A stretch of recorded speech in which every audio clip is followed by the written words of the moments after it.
Hi, welcome back to Frank's Final Review. This week we're going to review a recent release, and last week they re-released for the first time ever on vinyl their 10th studio album, Round Room. So we're gonna check that out. I've listened to the record earlier this morning, and so we're gonna talk about that today in Frank's Final Review. Again, it's exciting whenever Phish releases a new record, if it's a live record from their Live Phish on Long Play series, which is their recent live series, or even one of their studio reissues, such as this one, or Farmhouse from 2023. Phish fans, including myself, we get really excited. I've been collecting Phish records since 2012. And that was the first year they released Junta on vinyl on Record Store Day, and that's kind of what triggered my, vinyl addiction, if you will. Collecting those, Record Store Day again was a big day for me, and sort of continues to be. I don't want to trail off on what Record Store Day is or is not, but Record Store Day, when Phish was doing their Record Store Day releases, that definitely, as a Phish fan and a music fan, I quickly became a vinyl fan, just as vinyl was sort of going through a resurgence, if you will, back in the previous decade.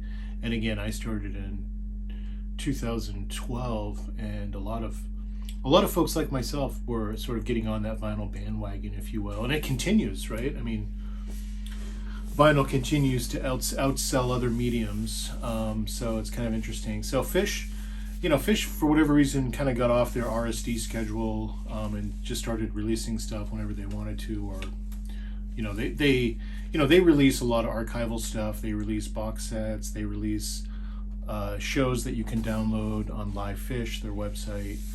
But they know they have fans out there that love vinyl, and they do these great vinyl releases.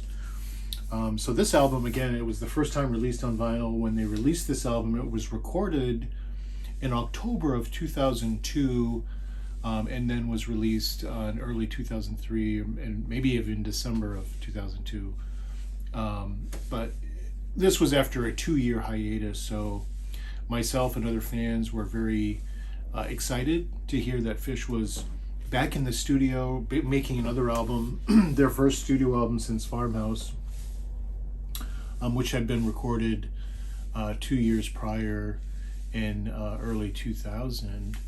I was very excited to hear some new music, and they actually debuted 46 Days on, I want to say it was Dave Letterman, one of the late shows. I'm pretty sure it was David Letterman.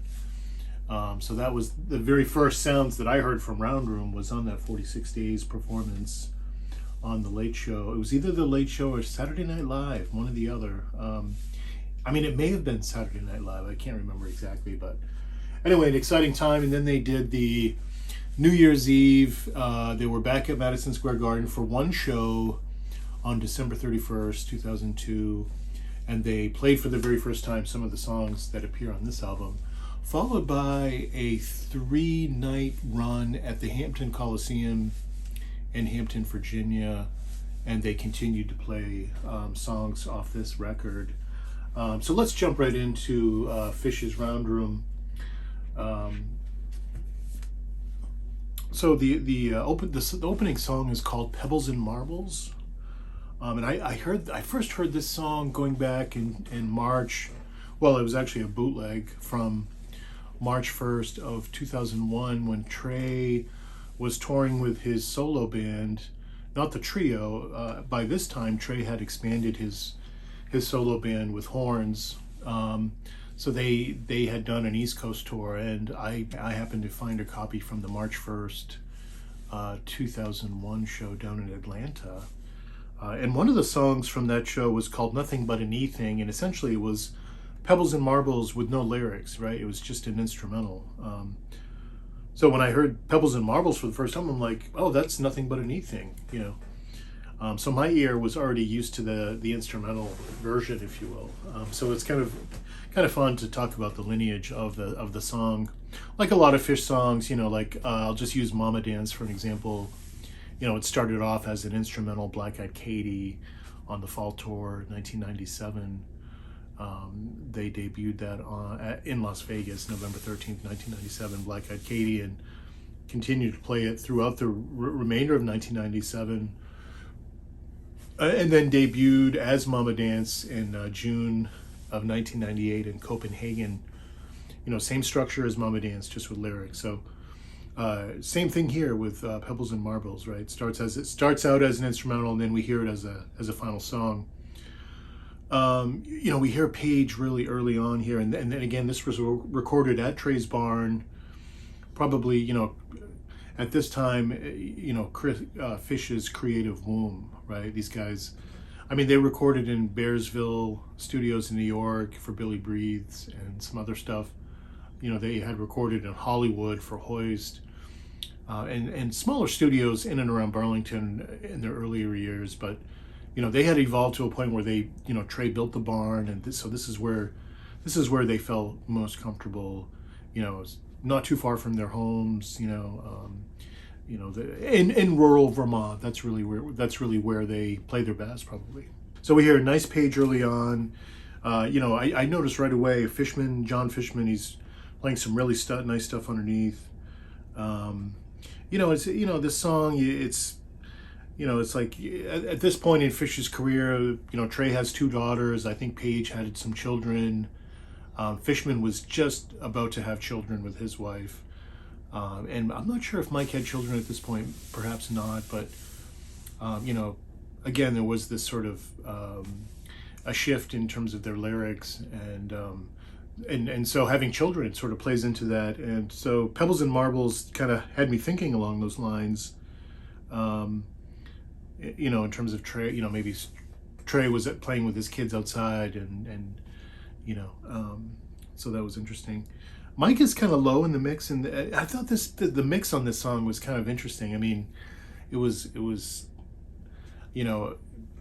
different times in the song, the mix changed, but it was almost like had a convex sound. I know that's hard to visualize, but it was interesting. So, we get to the bridge, and the jam picks up in volume and intensity, and you can actually hear Mike becomes more salient. Trey hits, Trey's on chords, and he's kind of strumming his way to the jam sequence. And you can hear some subtle whale call by Trey, and Phish fans know what I'm talking about. That was common in the July of 2003, that particular Trey guitar style, where he almost sounded like a whale, if you will, a screaming whale, or a whale calling to other whales, if you will. Trey drops into his solo. It's a pretty hot solo. It's liquid Trey. It's the Trey that we love, and this is the post Oysterhead Trey. Trey had played with Oysterhead the previous fall, so a year ago before this album was recorded. Trey was at the same spot in the barn. I think they were in there in September of 2001, but pretty close, recording the first Oysterhead album. So here we hear Trey, a year later after Oysterhead, right, 13 months later, and he still has a great sort of liquid, almost metallic attack on his guitar. And like, to me, as this jam, it's almost a 10-minute song on the album. To me at times it sounded almost like First Tube, where First Tube sort of has that crescendo, all those sort of sounds that you hear in First Tube. Page was switching to organ. I heard some yelling, a very subtle yell. I could hear the tempo pick up very subtly. Fishman was just spot on, and again, to me it sounded almost like what we heard in '99 and 2000 in terms of some of those jams, especially in First Tube. Page was mixing it up really nicely, which he typically does, even in live shows. He's going from synth to organ to piano, so it's cool to hear him doing that. And the barn was rocking that night when they recorded this. Page is back on the ivories, and Trey's really howling. We get these sort of industrial textures, right, in the jam. Mike is very resonating, and then we get the chorus reprise. Pebbles and Marbles, Like Things on My Mind. And then the outro is very kind of chill. It's again sort of fishy in that it sounds kind of abstract or different, but it's chill compared to what we just heard, and then it kind of fades out. So really really a strong way to open up the album. First album in 2 years, and they come out guns blazing with Pebbles and Marbles. The next song is called Anything But Me. I've always enjoyed the song. So that some of the lyrics really stick out. The very first line, there's a satellite high above the atmosphere, and I thought maybe Trey was having difficulty connecting with Sue. He's on the road, maybe he's in Japan or wherever, Europe, wherever he wrote the song, or maybe he's even with his solo band, but he for whatever reason he's not able to get through to his wife Sue. And again, it's almost like this was in hindsight, it was a difficult period for Trey in terms of his substance abuse problems, and I think that kind of comes through in some of the writing, right? And so that's what I get from the song, that it's almost like he's writing to Sue, and another line, the tidal wave approaching shore, it's like it's becoming too much for him, and it's like he knows that big is coming, right? And then he promises of clearer days, and then he plays this really nice solo. It's just stripped down, there's not a lot of effects, really perfect for the song. Again, we hear that sort of theme from Trey. You've become an island in the hazy world surrounding me because of what's happening backstage, with the Betty Ford Clinic, and just all the stories that we've heard, that we know as fans, that these were hazy days for Trey and Phish, right? That's why they took a 2-year hiatus, and so we're still hearing a lot of that, right? It's a great, to me, I love the song because of that, because I feel like it reflects that tumultuous period. And one of my favorite versions, and I'm going to mention different versions as we go through this record today, and probably specifically focusing on 2.0, the era in which this album sort of kicked off, if you will. But I recommend the August 15, 2004 version from Coventry. It's my favorite version of Anything But Me, and it's not a song that I really go out and seek and listen to, but I've always enjoyed that version. And Trey messes up the solo a little bit. It was a very difficult show for him, but I feel like it's the most poignant version, because clearly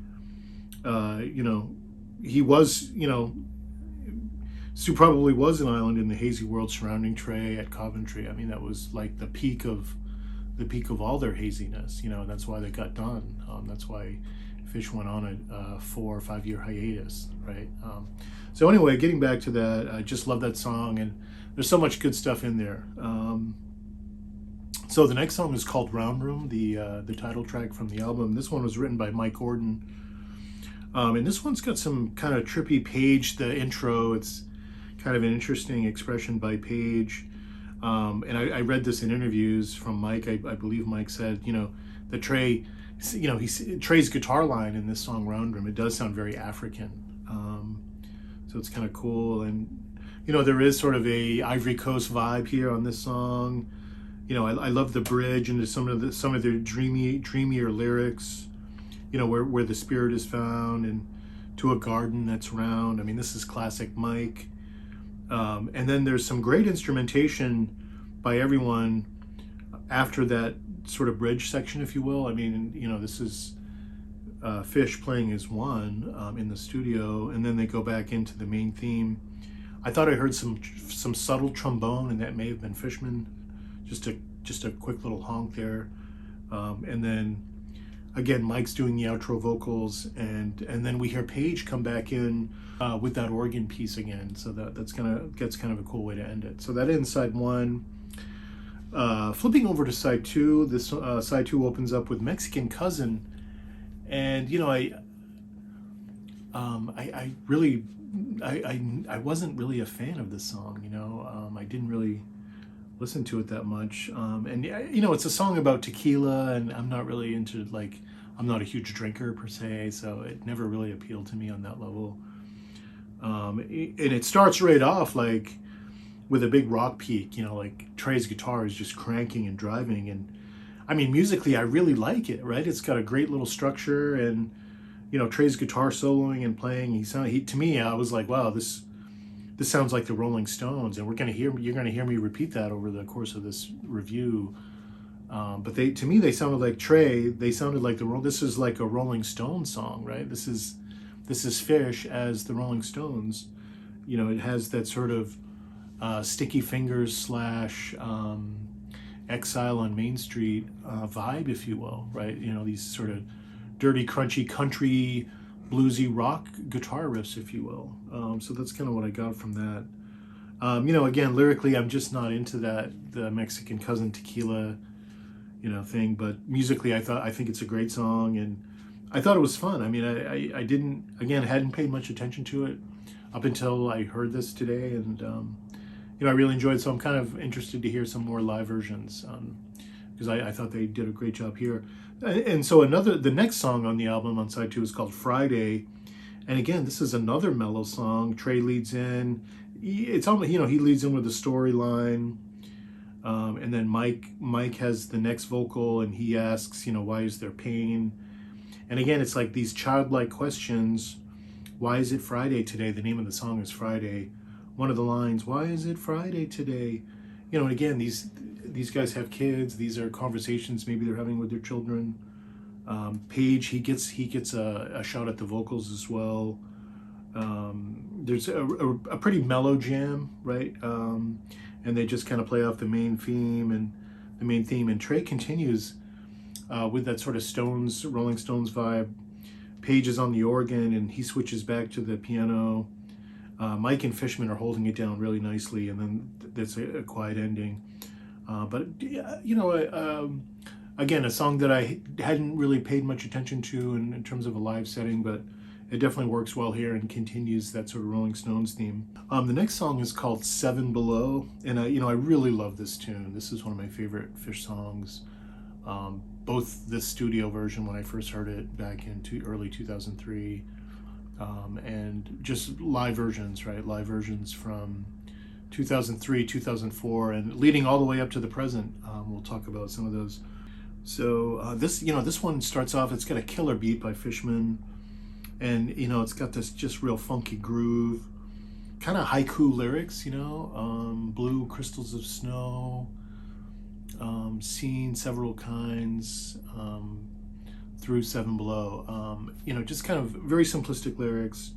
You know, these guys, it obviously gets cold in Vermont, and it kind of reminds me of Tweezer, and it's like this sort of tribute to Vermont. You know, it's like in the wintertime, it's very cold and snowy and icy, and probably Seven Below quite a bit as well.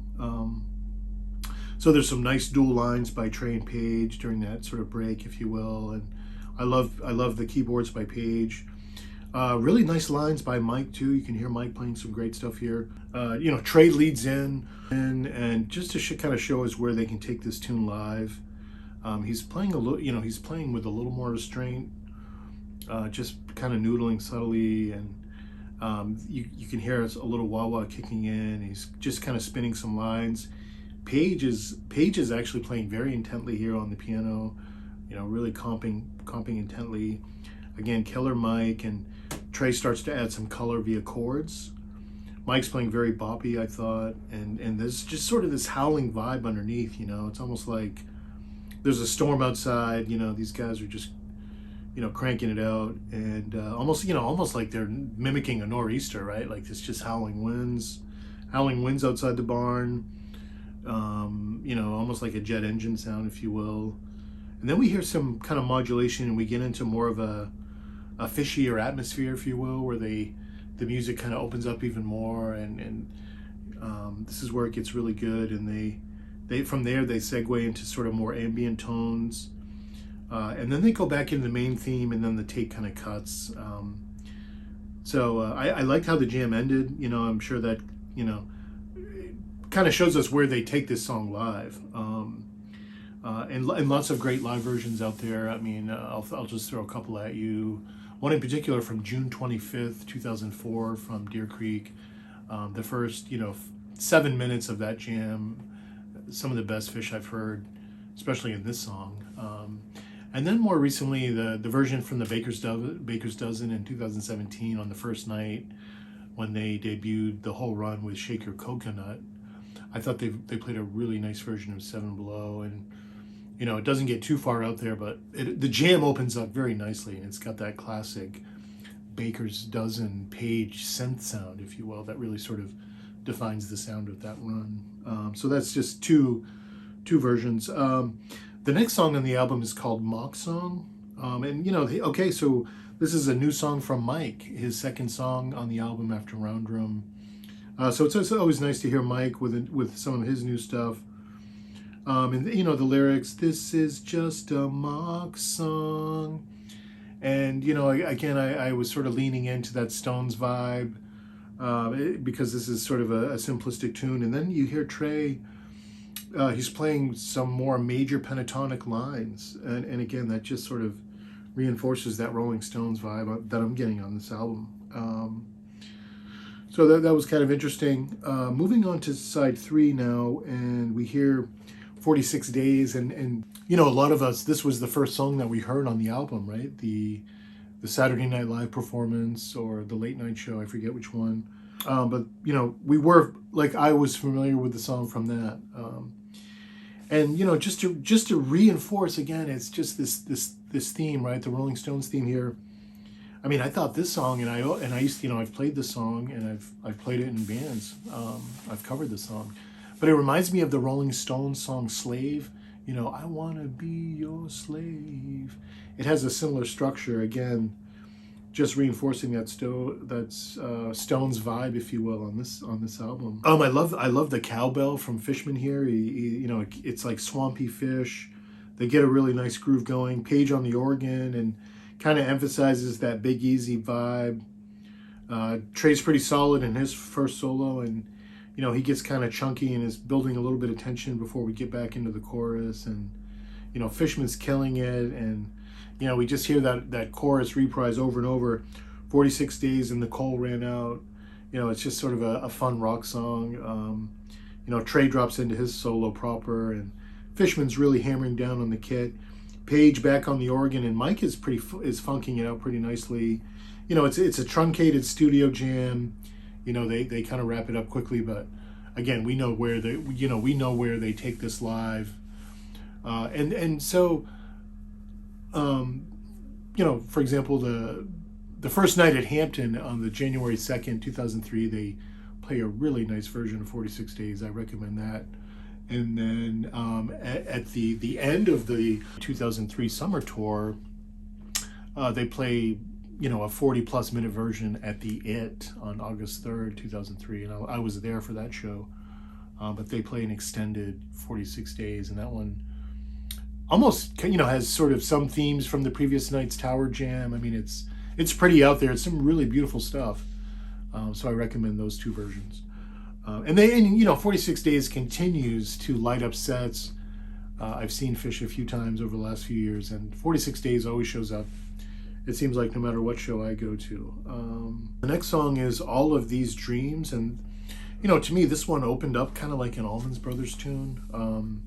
It's got a real pretty opening, and there's some subtle harmony wooing underneath, so it kind of, you think of the 50s and the harmony. The harmony singing underneath is pretty cool.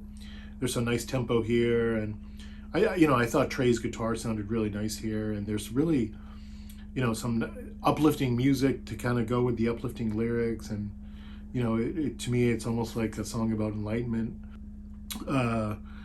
Again, it's another sort of tight, simplistic solo by Trey, but it's perfect for this song. And again, we're in that Rolling Stones vein, and then we hear Page come in on his piano. It's a really nice transition from Trey solo to Page, especially on the piano. And just a great tune. It's one of those songs that I hadn't really paid much attention to. Again, All of These Dreams, but a beautiful song. Very nice. Going into the next song called Walls of the Cave. This is a huge one of the bigger, jam numbers on the album, if you will. Some interesting cycle at the beginning by Page on the piano. It's almost like he's playing it in the cycle of fourths, or it's like he's playing it in different keys, and then finally Fishman comes in on wood blocks, and then there's an accompanying line by Page and Mike, and then there's some great mix-up by Phish, and I felt Fishman really stuck out on Walls of the Cave in terms of his percussion work. Great unison lines by Trey and Page. We get into that line, you'll find them on the walls of the cave. And again, more great percussion by Fishman. Nice Page in the Look Away section, Look Away. And then driving Phish and Mike really set up the Silent Tree section. Listen to the Silent Trees. And then Trey drops in, and again, I hear Trey playing, even in this song, I hear him playing some more major pentatonic lines. I noticed, Trey Anastasio is super polished in the studio. He's, his reputation in the studio, he's just, sort of a perfectionist. But I heard some really rough guitar parts here. But a lot of these recordings were first, second takes. So, I thought Trey's solo was rough, and it may have been his first ever take on this solo, warts and all.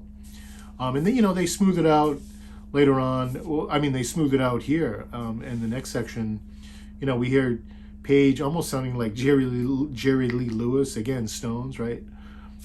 Trey starts chording out, and we hear some bluesy riffs. Page really hammering down, and again, it's just sort of an embryonic version. Pretty solid. The ending was really charged, and I got a sense that it was like a first take recording. Really, I heard a lot of first take music in that one. Okay, we're on the last side here, and so we're on side 4, and this opens up with a song called Thunderhead. And this kind of is an interesting theme, very contemplative. And the line, watch it float just like a cloud. It's almost like Trey's kicking back in the summertime in Vermont, maybe just sky watching, and he sees clouds, thunder clouds forming. We've all seen that in summertime. It's a beautiful phenomenon, really. We're talking about the hydrologic cycle. And there was a sort of a lyric pivot, right? Like I remember reading in interviews at the time where Phish members, again, they're having children, and they were really outgrowing the bag it, tag it, sell it to the butcher at the store phase. They weren't young 20-year-old college kids. A lot of their early lyrics were kind of zany and funny, and at this point they were in their early to mid 30s, and I'm sorry, maybe even approaching 40s. But anyway, with children, and there was definitely a pivot shift. Their lyrical themes got a little more serious, and that would continue on the next album, Undermined. But we definitely see that here with Thunderhead as well. This is almost like transcendentalism, right? These lyrics about nature and thunderhead clouds. There's some nice Page accompaniment here, which kind of, to me, hearing Page play piano on this song reminded me of the work that Trey and Page did recently at the Barn, when it was just those two, Page on the electric piano and Trey on the guitar. And then the last song on the album is called Waves. And so, with this release, this is the third version of Waves we get to hear on vinyl. The first being the long play on Live Phish from 2011, the May 26th sound check from Bethel. And then the second version from the Baker's Dozen box set, and that version was called From the 23rd of July, 2017, with a really fabulous ambient jam, one of my favorite versions of Waves, just for that ambient jam. And then, so this is the third version, and this is the studio version. And so the track opens up, we hear these like wave effects, right, that get mixed in. I love Fishman's cymbal work here. He's very active with his cymbals. These wave effects really kind of set the mood for the song.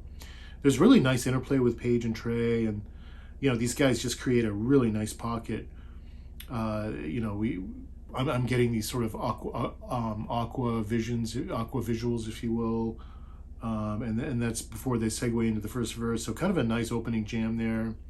Nice vocal harmonies. On the wind and underwater. The jam drops with some patient noodling by Trey, and you know, comping Page. Nice, really nice touches by Page here. Trey's not, you know, Trey's playing some nice stuff. He's not playing too flashy, very restrained. And again, compared to Page, I mean, Page is raging compared to Trey.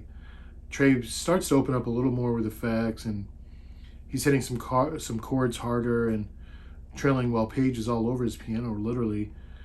Trey's trying to bring it down a little bit, and Page is like, no way, we're not. And then Trey, it almost like sounded like Trey was forced to continue onward. And we hear a little more whale call from Trey, and you know, then they go back into the main theme and back into the outro vocals, and then we just hear Fishman with his drum beat, and then a crash cymbal to end it, which is kind of an interesting way to end the song in the album. So that's pretty much it. You know, again, this was after they had taken a 2-year hiatus. Their last show that ended the era of 1.0 was on October 7th of 2000. And they, you know, they released a statement. They had no plans to tour or record. They really left it open-ended. And then 2 years later, right, in the fall of 2002, we hear that they're recording, you know, they're recording an album, and they're gonna release it in December or early 2003. I forget exactly when, but again, it was just exciting. So it's exciting to hear this music. You know, I've always been sort of obsessed with Phish's jammier numbers, right? So on this album, that would be Seven Below, Waves, Walls of the Cave, Pebbles and Marbles. You know, back then I was sort of hung up on the earlier version, the Trey Anastasio version. It's an E thing, if you will. I was kind of always sort of tripped up by that.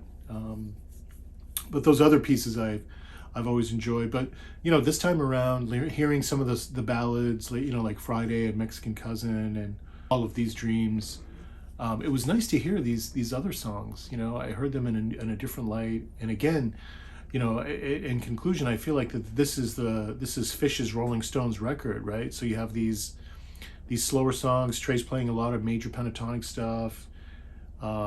You know, 46 Days is a sort of a big jam number, but again, it's like it's modeled after the Rolling Stones Tattoo You song Slave, right?